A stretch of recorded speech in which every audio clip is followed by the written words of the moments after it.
Leilani, this little girl means everything to me.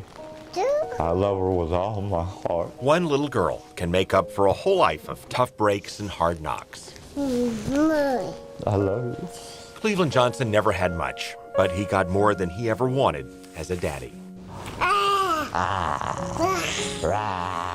And now every day is something special. The first time she said Dad, Dad. I think that's my favorite one. But he knows these days may be running out. And it's hard to think. It's hard to think about it. The fact that you might die and leave a child behind at a young age.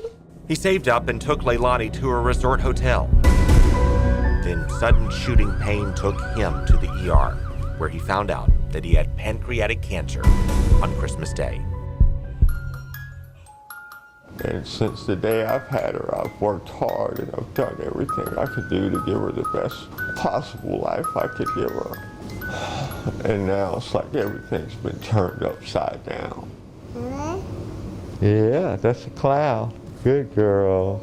He has health care through Medicaid, but he could not find a specialist who would accept it as the cancer spread for months. I get there just to find out that they don't accept my insurance.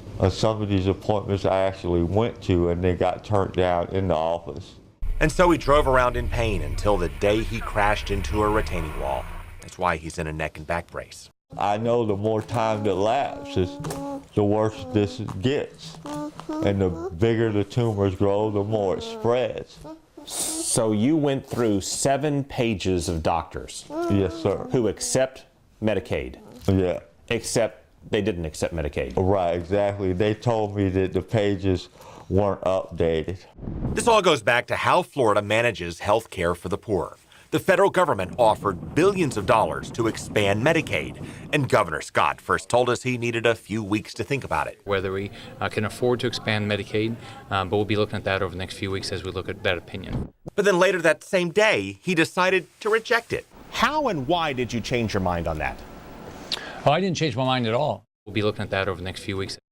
Yeah, I don't remember saying a few weeks. I don't think that's what I said. So Scott fought the Medicaid expansion until he ran for re-election, at which point he said he changed his mind and really wanted it. I cannot in good conscience deny Floridians that needed access to health care. Until he won and revealed he did not want it after all. I'm not going to stand in the way. That's what I've said. So instead of expanding health care for the poor, Governor Scott reeled it in.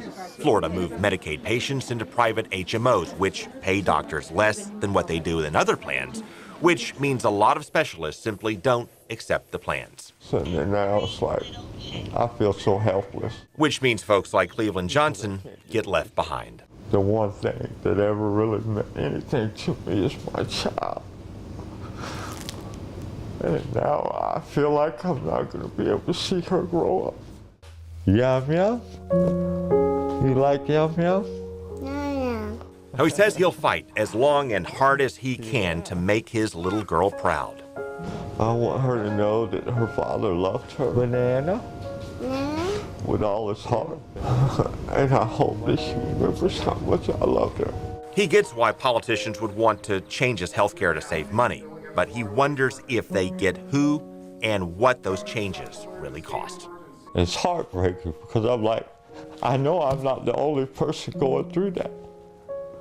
That if I'm going through it, there's probably thousands of other people out there that go through the same thing. And it's not right.